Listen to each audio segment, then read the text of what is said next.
Bonjour, bonsoir, en fonction de l'endroit où tu te trouves en ce moment. Alors, pour ne pas perdre de mon temps, je vais me lancer dans le vif du sujet. Je suis sur le point d'aller moi-même au travail. J'ai là comme ça mon badge.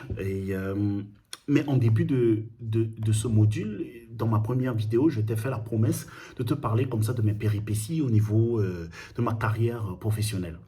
Alors, la raison pour laquelle je fais ce genre de vidéo à chaque fin de module, c'est tout simplement pour te prouver qu'il est très possible, de partir de rien du tout.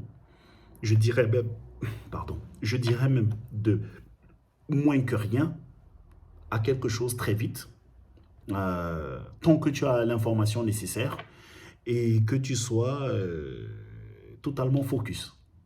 OK? Donc, je me lance. Nous sommes, il y a bien plus de 10 ans, probablement 12 ans par là. Nous sommes à la fin de la crise financière qui a dévasté Londres. Et jusque-là, je gagne une misère dans les emplois que j'ai. La vie est super chère à Londres. Et une fois que j'ai réglé mes factures, je n'ai pas grand-chose. Je vois tous ces gens qui ont de belles voitures, de belles maisons, et je me dis, mais c'est pas possible. Qu'est-ce que, je travaille pourtant, je fais des efforts, mais qu'est-ce qui se passe? Et manquant de confiance en moi, et notamment d'information, je commence à mentir sur mon CV. Je mens sur mon CV, j'affabule, j'ajoute des responsabilités qui n'ont jamais été miennes dans le cadre de mon emploi et je me lance. Alors, je marque sur mon CV que je travaille pour une compagnie ou que j'ai travaillé pour une compagnie qui s'appelle Vocalink. J'ai travaillé pour cette compagnie en tant que consultant, bien entendu. Et cette compagnie-là s'appelle Vocalink. Tu peux d'ailleurs aller vérifier sur Google. C'est une compagnie qui s'occupe des paiements sécurisés, une plateforme de paiement sécurisée, mais qui utilise seulement des grosses quantités financières, parce que nous parlons ici des montants assez importants.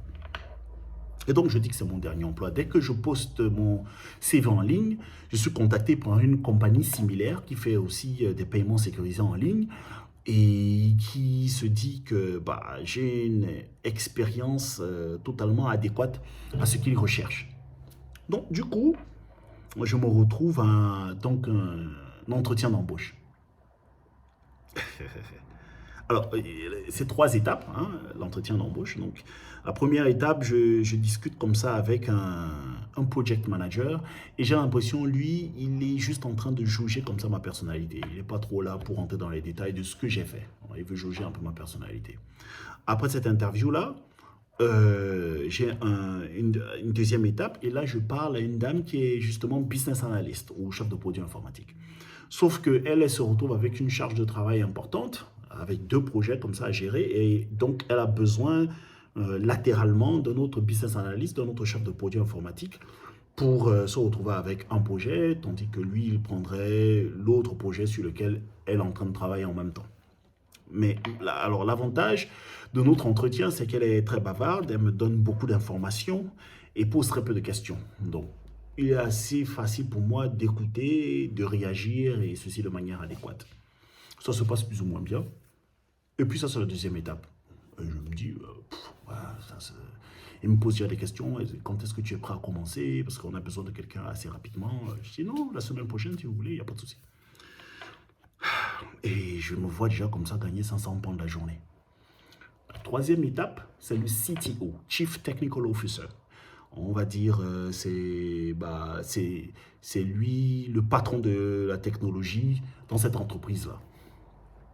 Et dès qu'il rentre, alors, dès qu'il rentre dans le bureau, je me rends compte que c'est un monsieur d'un certain âge qui a la cinquantaine, comme ça, probablement une très grande expérience parce qu'il prend son temps, il est très calme et tout. Et puis, il commence à me poser des questions sur mon expérience. Et puis, il bloque sur un point, il dit, mais tu as travaillé à Vocalink? Je dis, oui, je travaille à Vocalink. Et quand est-ce que tu as arrêté? Il y a 3 mois, par là, j'ai arrêté parce que c'était la fin de mon contrat. Et il me dit, mais c'était qui ton chef de projet à Vocalink? Allez, j'invente un nom, je raconte n'importe quoi. Je lui dis, je sais plus qu'est-ce que je lui dis, mais on va dire, ouais, c'est Johnny Hallyday, c'était mon chef de projet. Johnny Hallyday. Ok. Et tu travailles sur quel projet? Donc j'explique un peu. Et pendant qu'il me pose quelques questions comme ça sur Vocalink,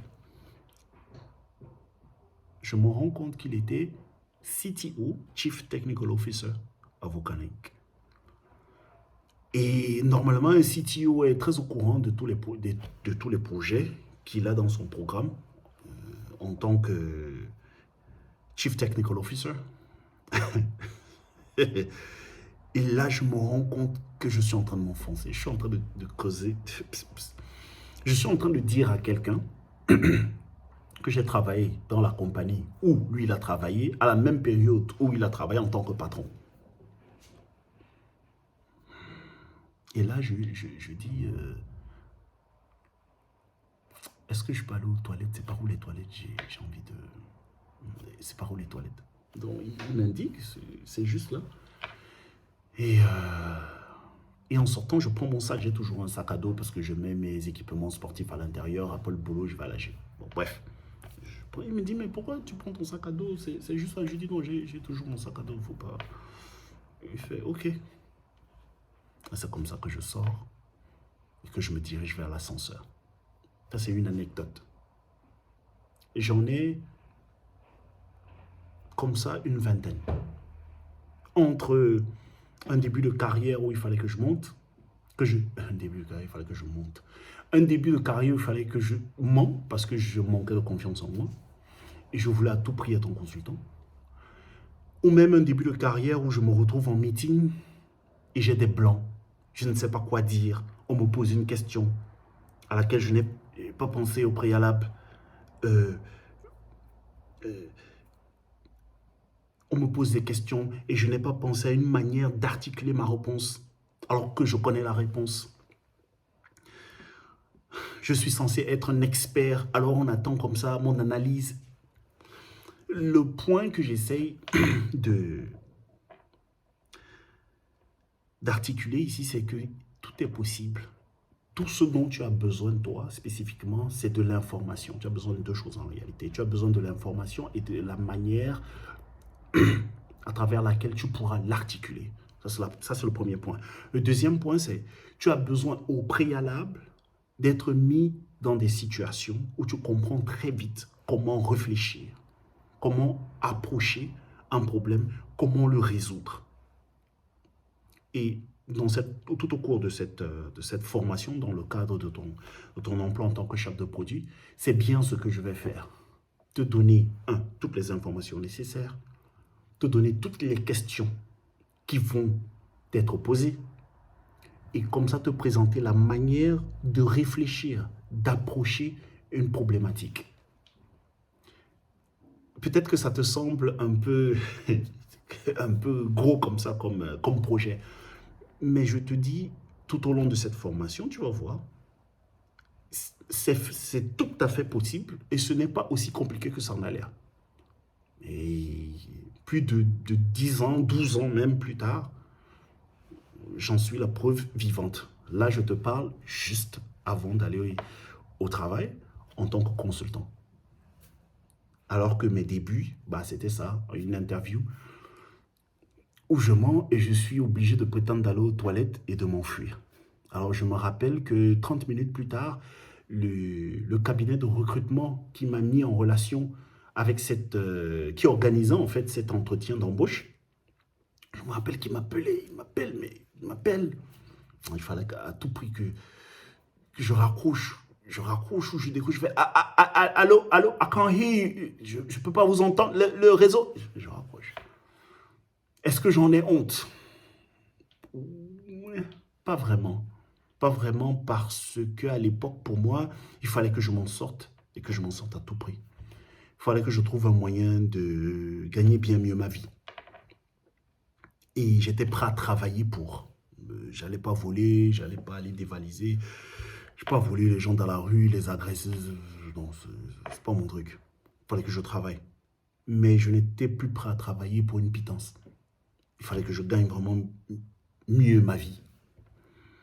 Et j'étais prêt. J'étais prêt pour ce pari-là. En fait, dans cette formation, tu vas bénéficier de toute cette expérience-là, afin que toi, tu n'aies pas à te retrouver dans des situations similaires. Je vais te donner toutes les astuces nécessaires pour que tu y arrives.